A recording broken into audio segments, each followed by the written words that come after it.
Good evening, everyone. It's 7 p.m. and we will commence the hearing.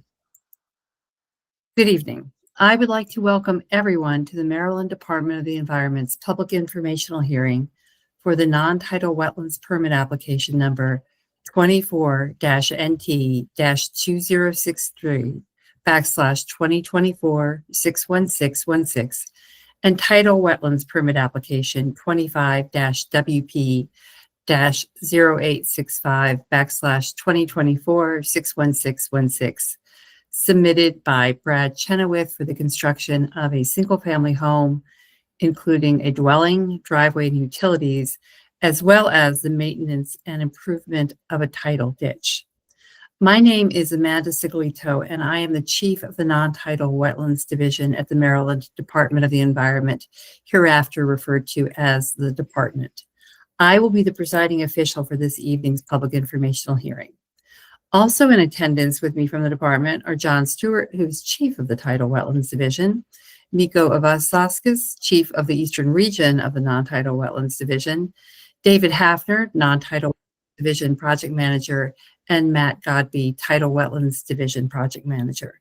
I would like to thank everyone for taking the time to participate in the public comment process.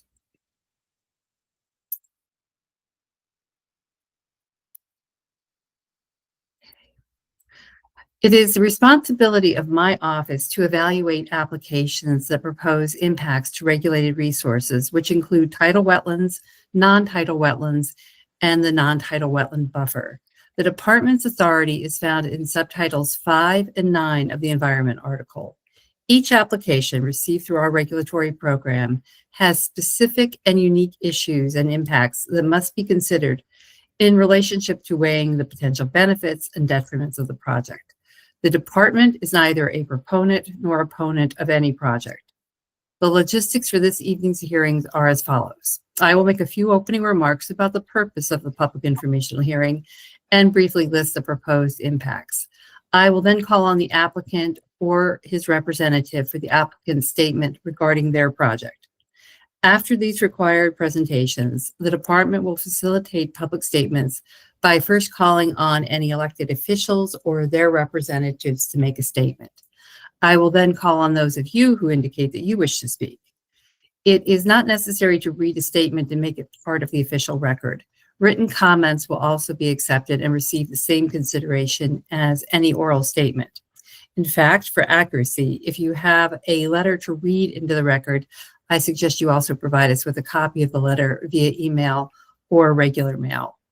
We do not permit cross-examination of the speakers during their presentations, but you may pose questions as part of your statement for our consideration in our permit review.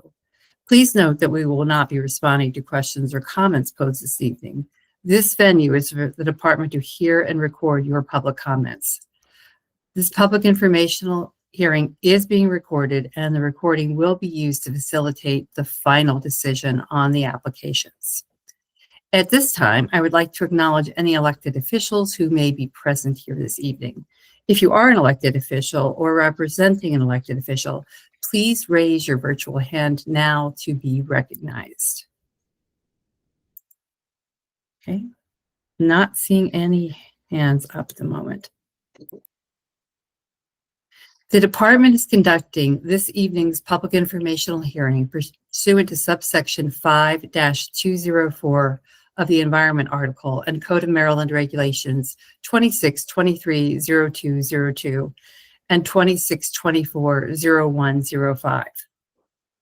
This project requires both a non-tidal wetlands permit and a state tidal wetlands permit issued by the department. The statutory authority for issuance of a tidal wetlands permit is Title 16 of the Environment article, annotated Code of Maryland as implemented under COMAR Section 2624.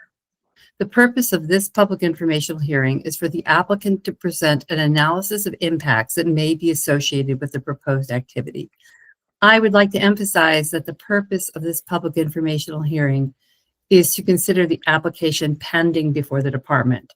There may be a number of additional concerns related to issues that are beyond the scope of this particular hearing, and I would like to have this hearing remain focused on the proposed applications. This public informational hearing is for non-tidal wetlands application number 24-NT-2063/2024-61616 and tidal wetlands application number 25-WP-0865/2024-61616 submitted by Brad Chenowith. The project involves the construction of a single-family home, including a dwelling, driveway, and utilities. The project proposes to permanently impact 4,048 square feet of shrub non-tidal wetlands and 561 square feet of the 25-foot non-tidal wetland buffer. Mitigation is proposed as a payment into the state non-tidal wetlands compensation fund. Additionally, the project includes the maintenance and improvement of a 373-foot-long tidal ditch, varying in width from 9 feet to 14.4 feet. The project proposes to impact 3,605 square feet of tidal wetlands, of which 370 square feet are related to maintenance activities and 3,235 square feet are related to new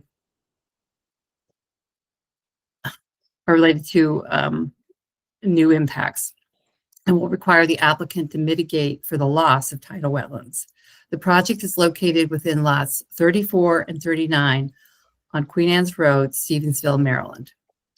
All right, at this time, I will now ask the applicant or their representative to provide a brief presentation of the proposed project. So will the first speaker identify himself by giving us his complete name, please? My name is Max Argo. I'll be presenting tonight on behalf of Brad and Danielle Chenowith. All right, thank you. Go ahead. So the location of the property is 339 Queen Anne Road. It's the panhandle lot shown on the presentation with the red X. It fronts on Queen Anne Road and also Dorchester Road. Next, please. There are two proposed projects for the property. We're proposing to construct a single-family dwelling, associated driveway, stormwater swale, and related utilities. The building and yard lot fill will be 4,559 square feet. The total building and structure coverage will be 1,950 square feet.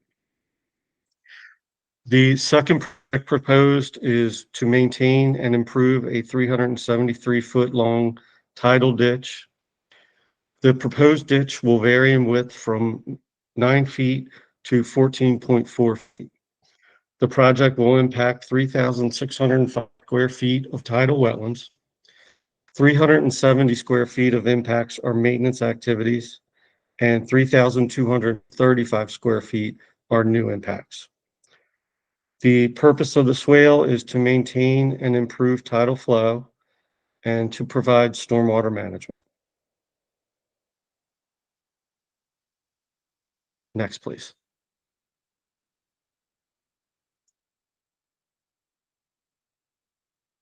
The wetland disturbance for the projects, 4,048 square feet of non-tidal wetland disturbance and 561 square feet of non-tidal wetland buffer disturbance is related to the house construction, the yard, and the driveway construction.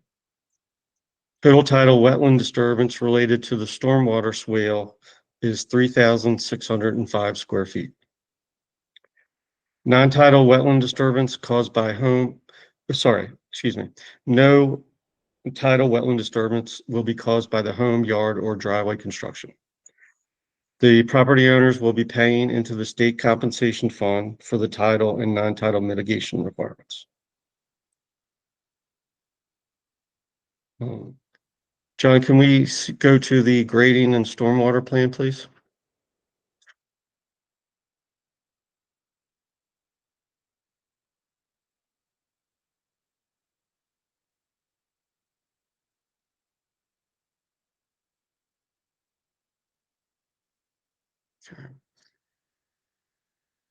This plan shows the house construction and the limited disturbance. The house construction will be disturbing non-tidal wetlands and a small portion of the non-tidal wetland buffer. The ditch is also shown to maintain and improve the existing ditch that runs from Queen Anne Road across the property onto lot 34 and then across to the culvert along Dorchester Road.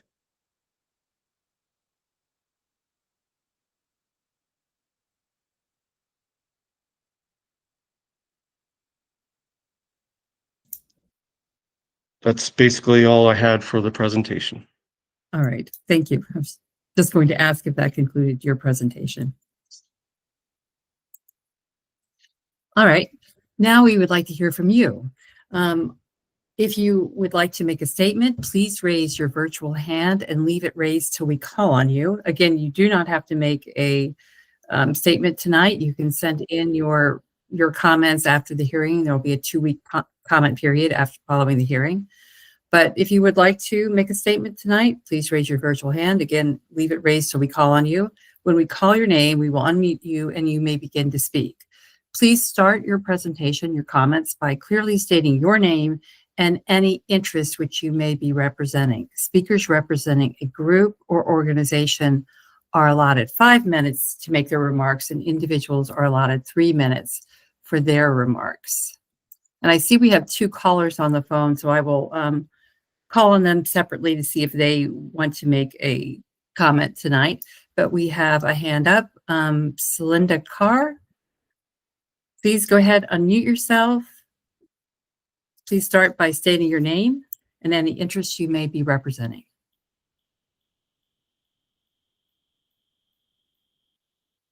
Can you unmute yourself? Yep, there we go. Right. Oh, hurry, I can hear you perfectly. And I'm sorry, I have 3 minutes or 5 minutes? We'll start with 3 minutes. We'll see if you need more time. How about that? These photos are the ones you want to share with us this evening? Is that They correct? are. That's the last one, though. If you could go to the first one, please.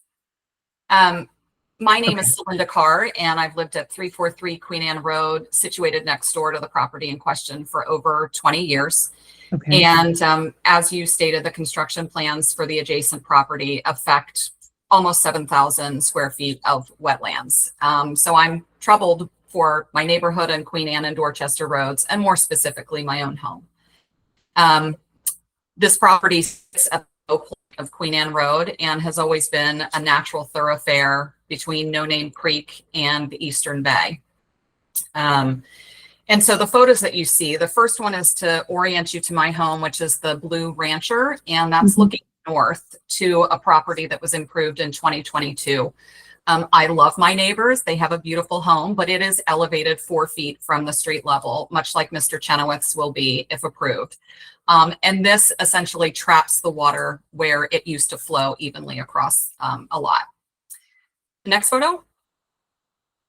This is to orient you to my front yard looking south to the property in question to be developed in the wetlands. The county has always been good about placing high water signs to alert motorists when the road is flooded over. And I'll ask you to pay attention to that tree stump that you can barely see just over that high water sign. And next photo, please. Okay.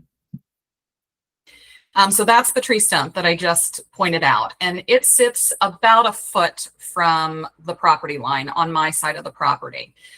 15 feet from that property is where the proposed corner of the new home is, again, built up at 4 feet. So you can imagine what that level of elevation does to my yard, my home, and the surrounding properties. The next photo. The surrounding properties that you see, you can see from a view out my window, and this was less than a month ago. The street is completely covered. You can barely make out that tree stump on the right side there. And the water is almost to the garage across the street for a neighbor who's present here tonight, Zora Glacken. It has gotten into that garage before, but I don't have a good photo of that because it was in the middle of the night. So suffice to say, the same amount of water that you see in my yard is in the property next door as well. And next photo. This depicts the water line from an event in the past few years. And the 2 windows on the left are my bedroom, which is closest to this property line. Next photo. Where you see the blue, that's essentially the subfloor to my bedroom. And honestly, I have a picture where the water line's slightly higher, but I didn't find it in time for this. So I thank you for allowing me to show those photos. Of course. The impact that these 7,000 square feet of changes have in a home being constructed at an elevation of 4 feet in that area, so close to the proximity of my home, has immeasurable impacts. Those photos obviously are without any disturbance or development to those wetlands. And I do know that Mr. Chenowith has submitted plans to mitigate some of the stormwater via an improvement to the swale or tidal ditch on the south side of the property. And for a run-of-the-mill rain event, I absolutely appreciate that. Nothing in our weather these days is run-of-the-mill. There was also discussion about what I'll term a mini swale on the north side of the property, which would butt up to mine. But as far as I can tell, that doesn't mitigate anything related to flooding that actually happens here.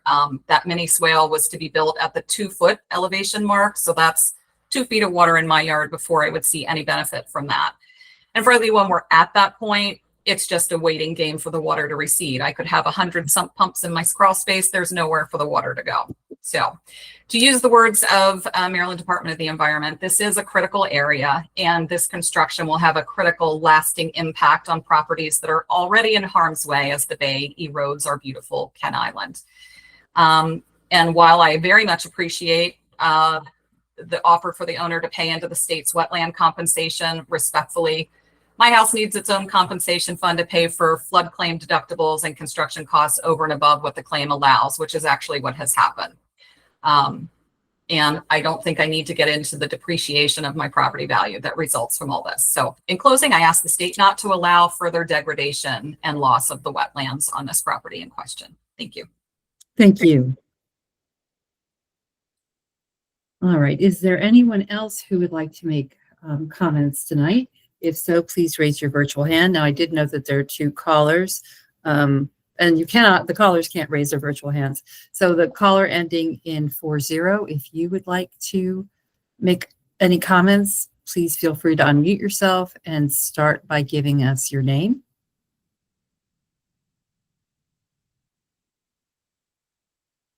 All right. And then we have one other caller. Last 2 digits are 95. If that caller would like to provide us any comments tonight.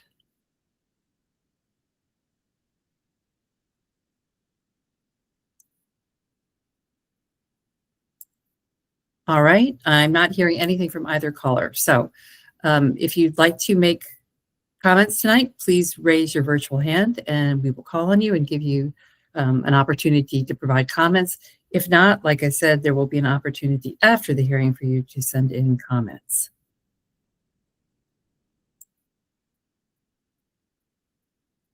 All right. Mary Jo Glacken, if you would please unmute yourself, if you can.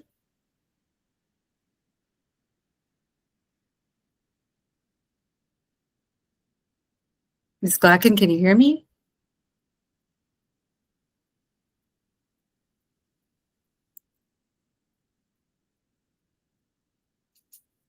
Can you hear me now? I can hear you fine. If you Sorry. start by giving us your name. Sorry, it's Mary Jo Glacken. Thank you. Please go ahead. I don't really have a statement that I've prepared, but I did want to be here in support of Celinda and the Carr family. My house was one of the homes that was shown across the street to the right, and the waters have also come up to my garage as well. And I know from years ago when there was another person who owned that property, my husband was told by someone from the Department of Environment that they told that property owner that nothing should ever be built on there because of the wetlands and because of the flooding, and that it should pretty much just be donated to the county. And that's what they had told, my husband and the man who used to own the property. So really, I didn't prepare anything to say, but I am just here in support. I believe what Celinda said is it's gonna affect all of us around. and the property next to that wetland on the other side as well. Mr. Urban's house. So just here to support that, everything that Celinda said. And to say that it has already been noted that that property should not be built on. And that was years ago when we first moved here. So I'm done. All right, thank you. Thank you very Mhm. much. All right, Whoops, sorry. that's okay. Thank you. Is there anyone else who would like to make comments tonight? If so, please raise your virtual hand and we'll call on you.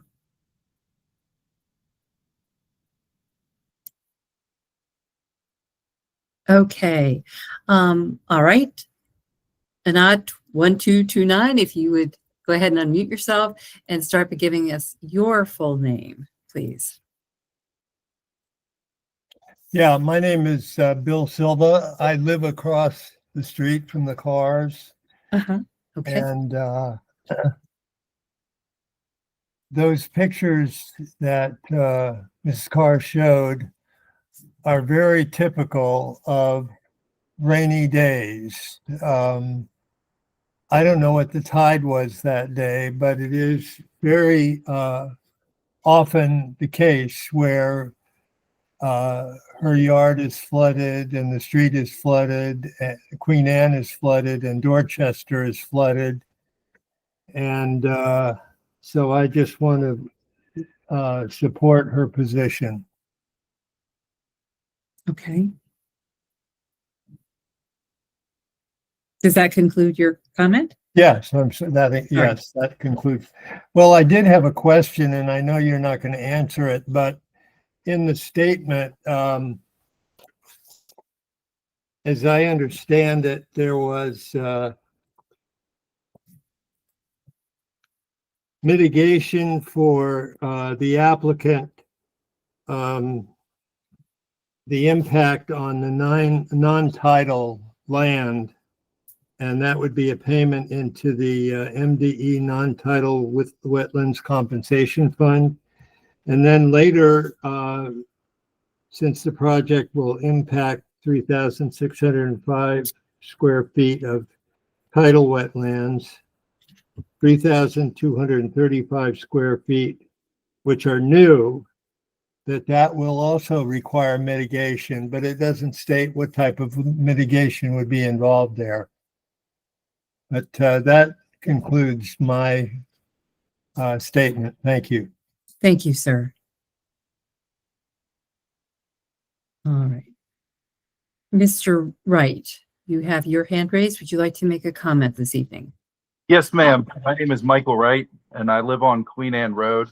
And I would just like to put it out there that those photos that Ms. Carr posted, those were not from a hurricane. That was from a normal rain and high tide. So I wouldn't even know what it would look like if we actually did have a hurricane. I am also, and that property is built on, and I am also opposed to this property being built there. I have written a letter and emailed it to for this property to not be built in that lot. Okay, thank you. Does that conclude your comment, sir? Yes, ma'am. All right, thank you. Cameron Carr, if you would like to make a statement. I see that your hand is raised. Yes, my name is Cameron Carr. I live at 343 Queen Anne Road with my mother Celinda and my father Jack Carr.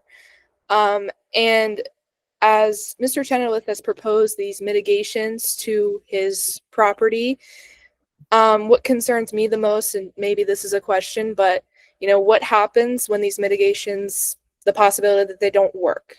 What's going to happen to my house? So that's all I have. All I wanted to say. Thank you. Thank you.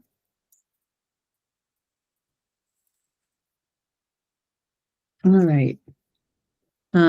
Ms. Blacken, you've already given us a statement, but let me just see first if there's anyone else who would like to make a comment tonight.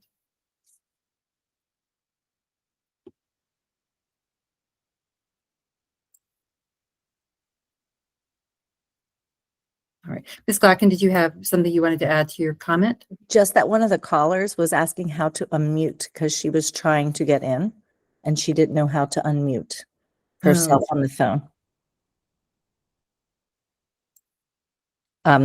The number answering in ending in 95. 95. Mhm. And she can't unmute herself She on. was unable to. She just texted me and asked how to do it. So I was just trying to help her. Okay, I understand. But that's okay. She said that's fine. Okay. She all just right. wanted to, I guess, also is here in support of the cars. So Okay, I appreciate she's that. working on it. Jack Carr.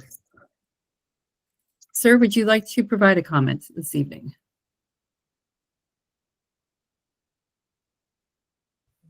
Okay, I got it.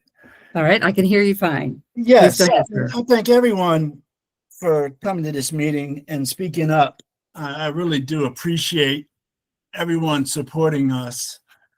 And like I say, I grew up on the water in the South River in Edgewater, and I know all about wetlands and what the environmental people do. And what we're doing over here is we're removing wetlands and trucking in dirt to elevate these houses, and is hurting the lower elevation houses. As I stated before at other meetings, this property that Mr. Chenowith wants to build on is the lowest elevation on his street.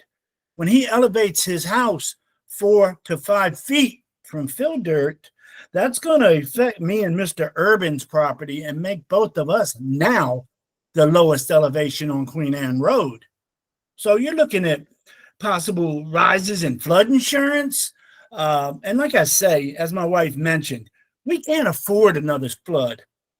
This is the third of 3 proposed houses to be built in a triangular shape around my house. 2 are already erected, both of them raised outstandingly high, about 4 to 6 feet, I would call it. And these are areas where floodwaters usually go. So that's considered wetlands to me.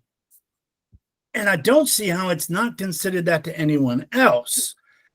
You need places for this heavy amounts of water that comes with either north wind, supermax high tide, and God forbid we got rain on that day. It's just miserable. As my wife said, we've been here over 20 years. We've got people in this room that have been here 50 years. Who knows this property better than us? I'm sorry, Mr. Chenowith didn't look into all this further, in my opinion. I'm not going to go there. But yes, ma'am, that's what I have to say. This is a wetlands area. It's used for tidal and non-tidal flooding. And now that the 2 other houses of these 3 are already wrecked, they're pushing more water this way, ma'am. So this is a wetlands. We need to keep it wetlands. Sorry that things may not work out. They may not work out for us. Who knows? Somebody's not going to be happy at the outcome of this. So it's terrible for everybody. And I just hope the right decision is made, ma'am. That's all I have to say. Thank you for your time. Thank you, sir. All right. Is there anyone else who would like to make a comment this evening? If so, please raise your virtual hand.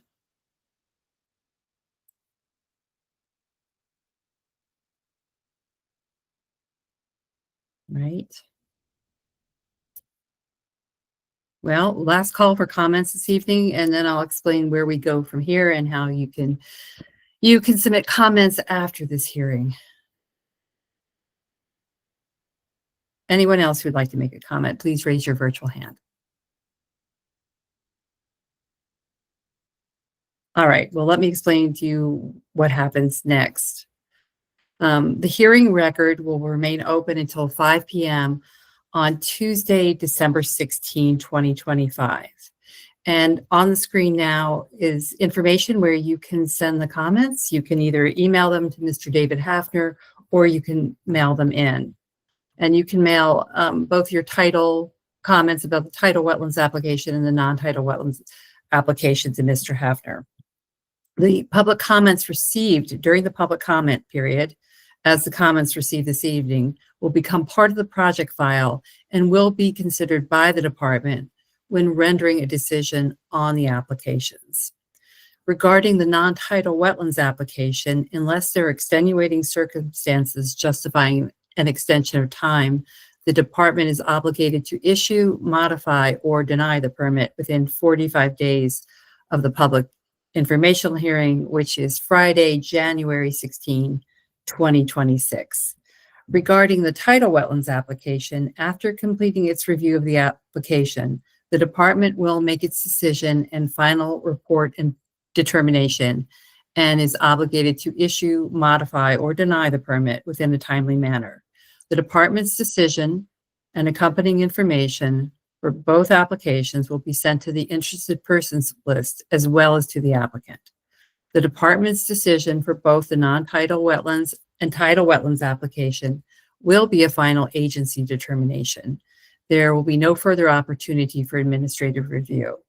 However, any person with standing who is either the applicant or who participated in the public participation process through the submission of written or oral comments may petition for judicial review in the Circuit Court in Queen Anne's County. The petition for judicial review must be filed within 30 days of the publication of the department's permit decision. On behalf of the department, your interest in this project and attendance at this evening's public informational hearing is appreciated. The hearing is now adjourned. Thank you again all for attending.